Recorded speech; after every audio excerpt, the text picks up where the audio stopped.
Girls, we want to meet you where you are. Welcome to the Dare to Ask podcast, episode 10, Enthusiastic to Care. Really understanding that self-care is not selfish. I'm Corey Jensen, your host for this Dare to Ask podcast. I'm a mom to a big family and have delivered 5 babies. And like many women, I try to stay informed about my wellness as well as the health of my kids. We've created a space to have open conversation about what's going on with the woman's body without feeling intimidated in a clinical setting. A place to talk like girlfriends do. A space that dares to ask. We're here to make a connection, be authentic, and really get to know your provider. Yes, know the person behind the stethoscope. Dare to Ask will be where you hear the questions that we are all curious to know, but just need a space to do it. You've landed on the Dare to Ask podcast, show hosted by Corey Jensen and sponsored by Essentia Health. People, relationships, wellness. That's how to describe what's important to Family and Integrative Medicine Dr. Kate Kessler. Her perspective is brilliant and yet fun. Who mixes that in a package at the same time? Dr. Kessler does. You are going to get such a real woman vibe from her, as well as the brilliance that a doctor with her credentials carries. I love her honesty about what she does when her own little kids are sick, and also the Google hack when you're looking up your symptoms. It's going to save you a lot of stress if you do this one thing she says to do. She's an expert in the field of family medicine, as well as integrative medicine. Our talk gives me life, and she distresses me. Literally, we breathe it out. Let's get to it. Dream holiday, money's no object. Where do you go? Oh my gosh, Greece. Ooh. Is it Sorrentino? Santorini. All the blues and whites. Yes, that vibe. Yeah. Everybody just looks so relaxed and calm and tan. And right. Yes. Surrounded by food. And then the architecture and the ocean. Yes. All of it. That's kind of my dream. That's a good one. Are you an animal person? I am. Cat or dog? I'm both, actually. I have 2 dogs and 1 cat. Okay. I like the cat because he does not care what anyone thinks at any point, right. Kind of like that attitude. But the dogs are so loyal. And when you have both, you kind of get the best of both worlds, yes. Right? Our cat, though, is different because he is much more of a cuddler than the dogs are. Independent when he wants to be. Mm-hmm. Cuddles, though. Do you have a famous doppelganger? Do you have a celebrity that anybody has ever said, you look like? Yes, and I can't remember her name because I never really watched the show, but it was somebody either on some Superman show or like Supernatural. I was like, I don't know who that is, but sure. Okay. And it was like probably in the early 2000s. And like, I was like, I don't even know. I mostly watch reality TV. Now, is that like guilty pleasure reality yes. TV? And which? What? All of the Real Housewives series. And this is like one of the first seasons that I've really been into The Bachelor. Extra drama. So I hear. Going on. Mostly some other colleagues always talk about it. So I was like, this is the year I'm going to start watching so we can talk about it at work. You were FOMO'd into it. I was. Fear of missing out. And next thing you know, you're in Bachelor Nation. 100%. Oy, oy, oy. I am more a true crime anything. More the documentary style. Because true crime, hello. I want to see crime scene photos. I'm disturbed. No, I like that stuff too. And then I'm like watching the stuff and I'm like, okay, bedtime. And then I know, right? I'm like, okay. I should have nightmares, but I never do. It's just like on with the show. Everything's fine. Okay, so Kate Kessler, DO, Doctor of Osteopathic Medicine is your official title. Yes. But you are in family medicine, integrative medicine. Can you do me like a breakdown? What all is it that you do? My background is a little bit different. So I went to an osteopathic medical school because I've always been interested in like looking at the entire person. And that's really the philosophy of osteopathic schools. Later on in training, you're very much focused on disease process, really looking at taking care of people when they're very sick in the hospital and then outside and all of that. And then I'm actually an internist and a pediatrician, which is a little different from family medicine, but there's only one of me in our departments. We do the same thing in terms of like primary care, taking taking care of everybody, from womb to tomb, as they say. Oh, nice. Yes. It's that kind of speak that I identify with. Yeah. I understand. The normal person layman talk. Yes. Building relationships with families and seeing, all aspects of life is what drew me to primary care. That holistic side, looking at not just physical health, mental health, emotional, all of those things. Really what integrative medicine is about. It's really encompassing standard conventional care along with things that are going to add to that.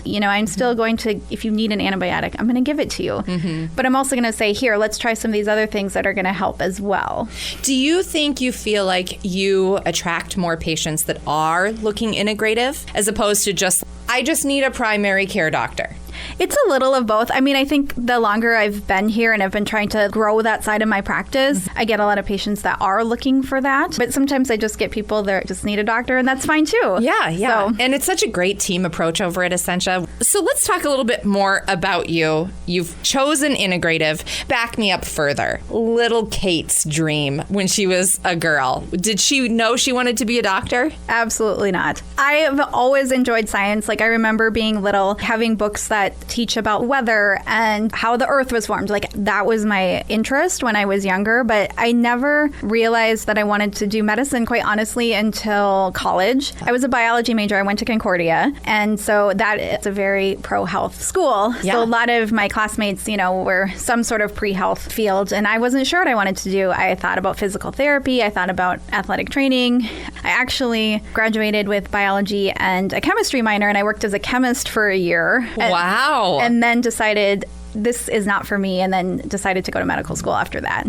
Kind of same book, but totally different chapter. Yep. Yeah. Or it's one of those choose your own adventures. This just skipped you ahead like 7 different chapters, and now suddenly you're a doctor. Yes. Like I said, I've always been interested in like nutrition and exercise. Like, I was in lots of sports growing up, and that part's always been really important to me, which is why initially I was like, well, maybe I'll be an athletic trainer, but I was just really fascinated by some of the science. And then when in college you start shadowing different health careers, and I was like, I can really see myself doing this. And so here we are. You always knew the physical form or the body in some way you were drawn to. Yes. Okay, side note, because you were into science, I have a plethora of children because you're a mom now, right? Yes. Okay, and we'll get into that in a minute. But don't you go to your Hobby Lobbies, your Michaels, even Target, and you go, where were all these cool science kits when I was a kid? Like, you literally had Make a Volcano. Yep. Maybe an ant farm. You just didn't have all of these super cool grow gemstones, learn about electricity. We've come a long way in terms of like STEM stuff for girls, and I think that's great. I have boys, but I do wish a lot of that stuff we would have had more available. And I grew up in a super small town, and so Where at? in Cando, North Dakota. In Cando, North Dakota. Yes, close to Devil's Lake. What was the step after Concordia? To get into medical school, you have to take the MCAT. And I did take that during my time at Concordia just because all my other friends were taking it. I mean, I know this sounds like easy to get there. I had your back with FOMOing you into watching The Bachelor, but you got FOMO'd into the MCAT. Kind of, There's a lot of people that take that will never pass it. And you were like, I'll do it because you're doing it. It's cool. Yes. You're brilliant.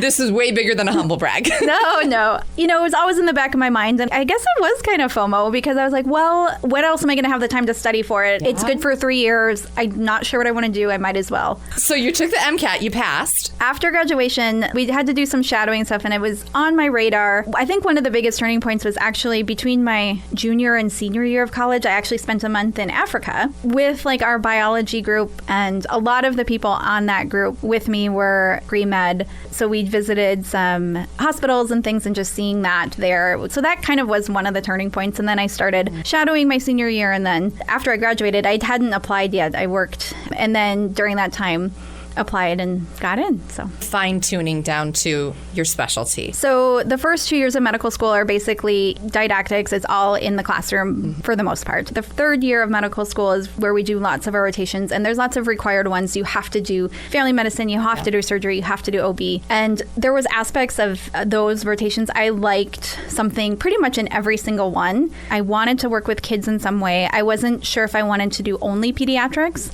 I liked the whole family approach. college. And one of my mentors in medical school was like, well, why don't you do med peds? And I was like, I don't even know what that is. Because we didn't have a residency like that where I went to medical school. An internal medicine residency, which is 3 years, and then pediatrics is 3 years. It's combined into 4. Okay. So I'm actually double board certified. So I could have done just internal medicine or just peds. Like some people choose to just do one, but I wanted to stay whole spectrum. So learning about it, learning about the way that residency is set up, you get very comfortable treating both well kids and sick kids. Yeah. I knew at some point I thought about coming back here, and I wanted to be able to really identify sick kids and have a lot of exposure. So that's kind of how I ended up doing med peds. The puzzle pieces of Kate that got you here. I like the Africa element. It almost feels like a heart for missions. Yeah. And that develops something, especially with a greater need to help people. Yeah.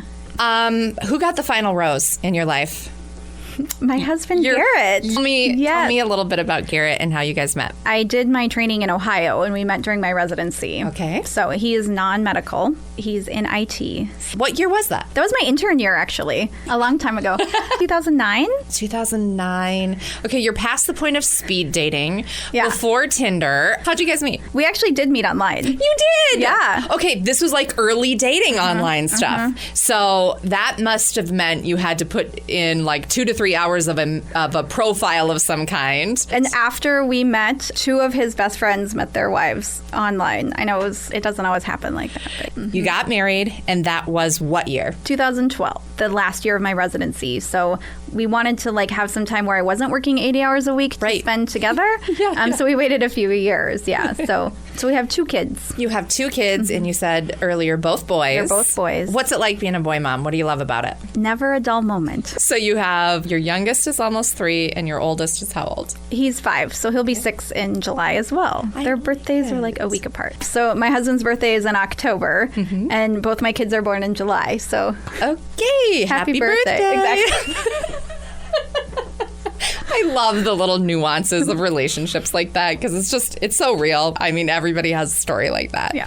Boy mom, not school yet. So my oldest will be starting kindergarten this year, and we struggled because he's a late July birthday, and we were like, with COVID, I was like, I don't know how this is going to work. So we're like, let's just wait till next year when things are sorted out a little I know, better. right? Every child is so different. It's okay to wait a year. It's right now. Right? That's exciting. Do you have any mom butterflies about kindergarten?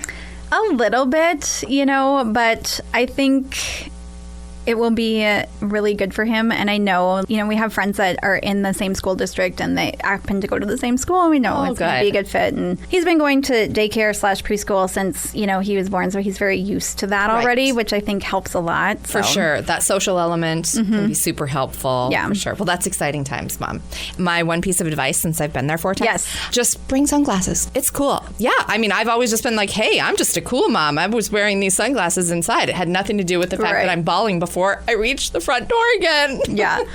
I think it'll sink in more when we actually register him. When I dropped my youngest off at daycare for the first time, I was just bawling. I can't even talk to you. Here you go. I know, right? Just to please take care of my baby. So 2 boys. Are you feeling like Shop is closed. We're done. Okay. I mean, honestly, I think I'm going to be 40 this year. So I hate the pressure or putting a finality on anything. Right. Because as our story goes, we have 2 older kids. We have 2 younger kids. We lost our baby 2 years ago. My point of sharing all of that is that things happen in life and then you change your mind. I love shop is closed. Yep. I've had a girlfriend that loves to tell her kids, Mommy's tummy is broken. I might have to use that. Right? Let's get back to medicine a little bit. You're practicing, and how long have you been practicing here in Fargo at Essentia? 5 years this summer. What would you say best part of your job? Honestly, it's the people I work with.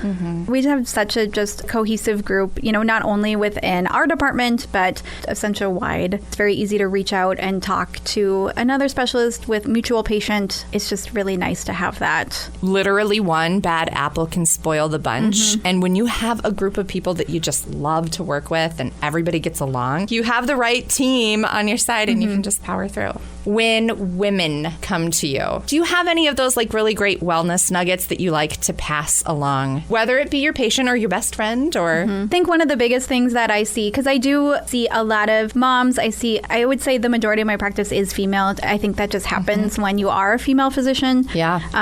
They just want that kind of same viewpoint. One of the things that we always talk about is really understanding that, self-care is not selfish, and you have to kind of take care of yourself first before you can take care of the rest of your family or your partner, or even have good relationships with your coworkers. What are some of your favorite self-care things to do? My personal favorite, honestly, has been exercise. And I think that for a lot of people, it's really a struggle to get to that point, but it's so good for mental health. I mean, obviously, there's a lot of physical benefits, cardiovascular benefits. Exercising 150 minutes a week really has been shown to decrease risk of heart attacks and strokes. But it's also just about building bone strength, which is really important for women. Poor bone strength. It never gets mentioned. It's always like, it really fit better in your jeans. Right. But poor bone strength over here. Yeah. And, I really try to not focus on just the number on the scale and what size the clothes are. A lot of people obviously come worried about their weight, especially given COVID, Oh, for sure. But trying to look at those non-scale victories as well is really important in my practice. And I try to really get people to seeing that side of it and not necessarily, I gained 2 pounds. Right. Right. To kind of reemerge from our pandemic lockdown life, and as we're more safely getting out there and things are opening up, for me personally, it's the mind. This is just good for your brain. Your body's going to have all the good benefits too. My mind needs it so bad right now. Yes. Great self-care. Give me one more. I try to get people really motivated and encourage them to really try some sort of mindfulness or meditation practice. In integrative health, like I said, we do whole person health. Not only people hear about meditation, they know that it's good for them. They know that they should be doing it, but it's really challenging for a lot of people to quiet the monkey mind, Yes. And so there's so many good apps. There's so many good resources that not only I use during my fellowship training for integrative medicine, but also just in lots of continued education that I do on the subject. And it's not just like woo-woo. Like there's lots of science behind it too. I always tell my patients, I want you to schedule it in your calendar just like you would any other appointment. Yeah. You can start just 5 minutes a day. There's benefit there. What is the time of day that you love to do your meditative mindful practice? Usually do it right before bed just because I have that time. I'm just laying there trying to go to sleep. Also try to incorporate breath work actually throughout my workday. In any field, you tend to have a million things on your brain. I try not to think about that when I have a patient in front of me, or I want to be able to give my full attention to that patient because they are for what might be very scary for them. People always assume the worst. People are always scared to come to the doctor, and we don't want it to be like that. And I want to be able to alleviate a lot of that fear. And you can't do that well if you're not, paying attention. That's so true. And so I use a lot of breathing techniques before I see each patient. Like that's kind of my method before I go in each room. You've humanized being a doctor by saying that. Stop! You're gonna make me do that. Good Lord. I get so emotional. I'm a sensitive soul. I have just been really taking it more seriously. Mindfulness. And I've been trying to gobble up as much good information as possible. Like, how do I actually practice this? Having seen a therapist for the last few years, I've been learning more about what is it to become grounded so that I'm not letting anxious feelings and those things dominate my life, and maybe choose poor mechanisms for coping as opposed to healthy ones. So this is very fascinating to me. You might be getting a phone call from me. Sure. Yeah, definitely. It doesn't have to be long. One of the things that I learned from Dr. Andrew Weil, who is like the founder of integrative medicine, like he kind of coined that phrase. He teaches this 4-7-8 technique. Okay, what is that? Super easy. So you just breathe in for 4, hold for 7, and then breathe out for 8. And you do that a few times. 4-7-8. Easy to remember. Yep. So a breathe in for 4. Let's do it. Okay, we're going to breathe in for 4. We're going to hold for 7. We're going to breathe out for 8. Yep. Okay. And breathe in, 2, 3, 4. Hold, 2, 3, 4, 5, 6, 7. Out, 2, 3, 4, 5, 6, 7, 8. Thank you. So when we breathe like that, we're really activating what's called our vagus nerve, which is our rest and digest nerve. And so when we're dealing with anxiety and dealing with stress, you get that sort of adrenaline. Those hormones make it so you can't relax. And so that breath work really activates the opposite of that. Yeah. We're just scratching the surface Yes. to one of the many, many things you're able to help your patients out with. I think even hearing you explain some things, the hoo-hoo things or the crazy monkeys in your brain, I feel like integrative medicine might have a few of those myths. One of the things that I want people to know, especially if they are thinking about looking into integrative medicine, is that we're not going to devalue what your other doctors have to say. Right. We really want to be working as a team to come up with the best treatment, find things that are complementary that aren't going to interfere with your medications and things like that. If we can do lifestyle things to potentially get you off unnecessary medications, that's the ultimate goal.